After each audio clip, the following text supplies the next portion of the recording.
যে গণতন্ত্র পুনরুদ্ধারের জন্য দীর্ঘ 17 বছর আমরা আন্দোলন করেছি, সংগ্রাম করেছি, যুদ্ধ করেছি, নিজের জীবনকে বিলিয়ে দিয়েছি, কিন্তু আমরা এখন পর্যন্ত পরিপূর্ণভাবে বাংলাদেশের গণতন্ত্র ফিরে পাইনি।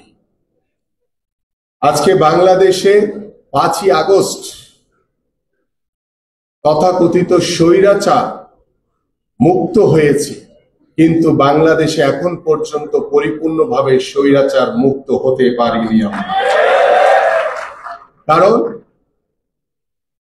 আমরা গত 17 বছরের স্বৈরাচার শেখ হাসিনার রেখে যাওয়া ধ্বংসস্তূপ রাষ্ট্রীয় প্রতিষ্ঠানগুলো এখন পর্যন্ত সেই স্বৈরাচারের বিভিন্ন প্রেতাত্মারা বিভিন্ন প্রতিষ্ঠানে বহাল তবিয়তে বসে আছে।